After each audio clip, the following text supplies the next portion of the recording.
हरे कृष्णा, जय जय श्री राधे प्यार में। तो स्वागत है आप सभी का आपके प्यारे यूट्यूब चैनल श्री राधे पर। तो फ्रेंड्स, कैसे आप सब? आई होप आप सब बहुत अच्छे और स्वस्थ होंगे। तो आप सामने तुलसी महारानी जी, शालिग्राम जी, नन्हे पात काका माधव और राधा रानी जी को देख रहे हैं। देखकर नमस्कार कीजिए। तो फ्रेंड्स, हमने तुलसी मैया का पूजा आचमन, जल वगैरह सब हमने जो पूजा आचमन इनका कर दिया है। अब जो हम कार्तिक स्नान का 14वां अध्याय फ्रेंड्स पढ़ने जा रहे हैं। कार्तिक अध्याय का 14वां अध्याय। बोलो श्री हरि विष्णु भगवान की जय, लक्ष्मी मैया की जय, राधा रानी की जय, ठाकुर जी महाराज की जय, शालिग्राम जी की जय, तुलसी मैया की जय। राजा पृथु कहने लगे कि हे नारद जी, आप सर्वज्ञ हैं, इसलिए संतान की वृद्धि करने वाला तथा सब प्रकार सुख देने वाला कोई व्रत कहिए। तब नारद जी ने कहा, हे राजन, इसके लिए मैं महाविद्या, महामाया, महामेधा, महास्मृति, महामोह, महादेवी, महाईश्वरी तथा सर्व ईश्वरी अहोई देवी का व्रत तुमसे कहता हूँ। राजा ने पूछा, महाराजा, यह व्रत कब और कैसे किया जाता है तथा यह अहोई देवी कैसे उत्पन्न हुई? तब नारद जी कहने लगे कि एक समय कलयुग में बड़ा भारी दुर्भिक्ष पड़ा तथा महामारी से बहुत सी अकाल मृत्यु हुई। तब सब लोग एकत्रित होकर उस विपत्ति के निवारण का उपाय सोचने लगे। अंत में निश्चय कर कार्तिक कृष्ण सप्तमी को सबने व्रत रखा। व्रत करते समय सायकाल चामुंडा देवी हाथ में मुड़ लिए प्रकटि कहने लगी कि हम रुद्र सहित विहार करने के लिए यहाँ पर आ गए हैं, परंतु सारे संसार में पाप छाया हुआ था। ब्राह्मण, वेदहीन, क्षत्रिय, असमर्थित, वैश्य और शूद्र धर्मरहित हो गए। स्त्रियों ने पतिव्रत धर्म छोड़ दिया था, इसलिए सब लोग अहोई देवी का व्रत करो। कार्तिक कृष्ण सप्तमी अष्टमी को बाल, वृद्ध और रोगियों को छोड़कर सबको यह व्रत करना चाहिए। सारे दिन भोजन न करके सायंकाल अहोई देवी, जो कि मेरा ही नाम है, पूजन करना चाहिए। अपने मकान को गोबर और मिट्टी से लिपे, द्वार पर 4 रंगों काला, पीला, हरा, लाल से मेरी मूर्ति बनावे। अच्छे सुंदर पकवान बनाकर मेरी पूजा करे।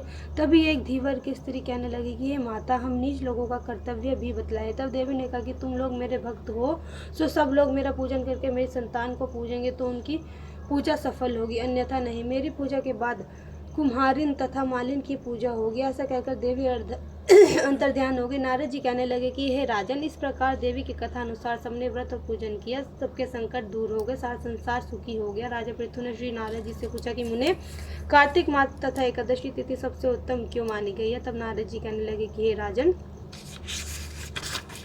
जो प्रश्न तुमने आज मुझसे पूछा है वही प्रश्न एक समय श्री सत्यभामा ने किया था, और जो कुछ उत्तर श्री कृष्ण ने सत्यभामा को दिया था वही मैं तुमसे कहता हूँ। एक समय श्री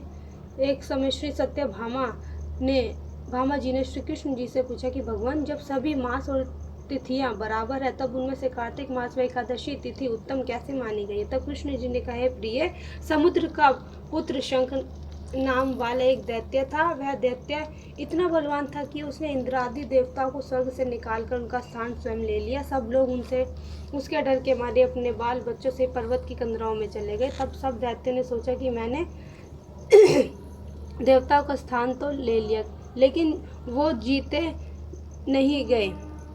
सो ऐसा प्रतीत होता है कि देवता वेद मंत्रों से ही बलवान है, इसलिए मंत्रों सहित वेदों को हर ले जाऊं।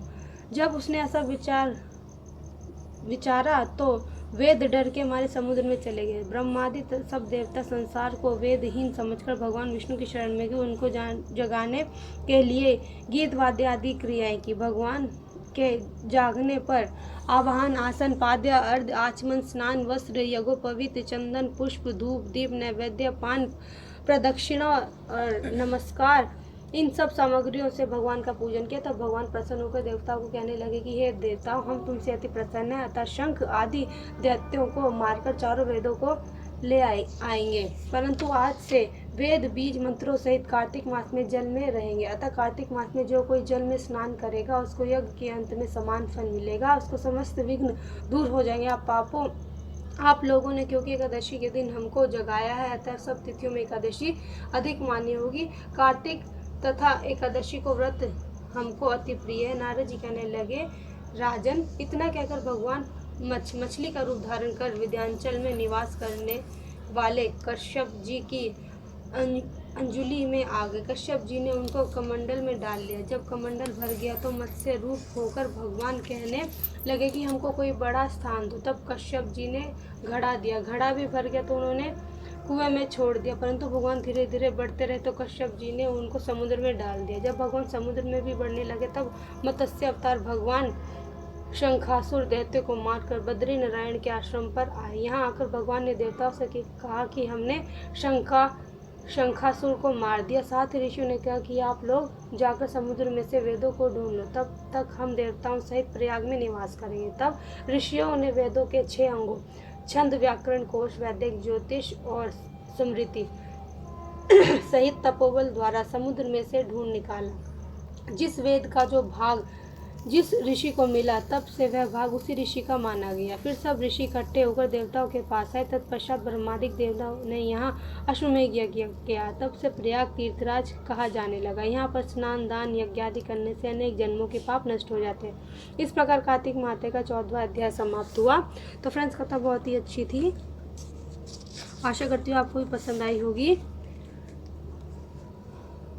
तो फ्रेंड्स, अब जो है हम तुलसी महारानी जी का जो है परिक्रमा करेंगे, उसके बाद सूर्य चंद्रमा को अर्घ्य देंगे।